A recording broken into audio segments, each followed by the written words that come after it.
যখন ফেরাউন সাগরে ডুবে যাচ্ছিল তখন হযরত জিবরাইল আলাইহিসসালাম কেন তার মুখে কাদা ঢুকিয়ে দিয়েছিলেন আসুন জেনে নিই। রাতের বেলা হযরত মুসা আলাইহিসসালাম বনি ইসরায়েলকে গোপনে নিয়ে যাচ্ছিলেন, কিন্তু ফেরাউন এ খবর পেয়ে গেল। সে সঙ্গে সঙ্গে তার সেনাবাহিনী প্রস্তুত করল এবং বনি ইসরায়েলকে ধ্বংস করার উদ্দেশ্যে তাদের পেছনে রওনা হলো। যখন সকালের সূর্য উঠল, ফেরাউন তার বাহিনী সহ বনি ইসরায়েলের একেবারে মাথার ওপর পৌঁছে গেল। তখন পরিস্থিতি ছিল এমন, সামনে গভীর সাগর, পেছনে নিশ্চিত মৃত্যু। ভয়ে বনি ইসরায়েল চিৎকার করে উঠল, নিশ্চয়ই আমরা ধরা পড়ে গেছি। কিন্তু হযরত মুসা আলাইহিসসালামের ঈমান এতটাই দৃঢ় ছিল যে ভয়ের ঝড়ও তার সামনে নিষ্ফল হয়ে গেল। তিনি বললেন, কখনোই না, নিশ্চয়ই আমার সঙ্গে আমার রব আছেন, তিনি আমাকে পথ দেখাবেন। আল্লাহর নির্দেশে তিনি তার লাঠি সাগরের পানিতে আঘাত করলেন। মুহূর্তের মধ্যেই সাগর ফেটে গেল, পানি দুপাশে বিশাল পাহাড়ের মতো দাঁড়িয়ে গেল এবং মাঝখানে একেবারে শুকনো পথ তৈরি হয়ে গেল। হযরত মুসা ও বনি ইসরায়েল সেই পথে এগিয়ে গেলেন। ফেরাউন ও তার সেনাবাহিনী উদ্ধত ও শত্রুতা নিয়ে তাদের পেছনে ধাওয়া করল। যখন হযরত মুসা আলাইহিসসালাম ও বনি ইসরায়েলের শেষ মানুষটিও অপর প্রান্তে পৌঁছে গেল,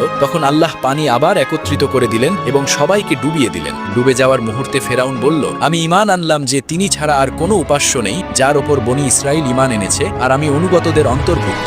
যখন হযরত জিবরাইল আলাইহিসসালাম এটি দেখলেন, তখন তিনি সাগর থেকে কাদা তুলে ফেরাউনের মুখে ভরতে লাগলেন, এই ভয়ে যে সে যদি তওবার শব্দগুলো উচ্চারণ করে ফেলে তবে কোথাও আল্লাহর অসীম রহমত তার কাছে পৌঁছে না যায়। আল্লাহর এই অপরিসীম রহমতের জন্য আপনি কি এখনো কমেন্ট ও শেয়ার করেননি?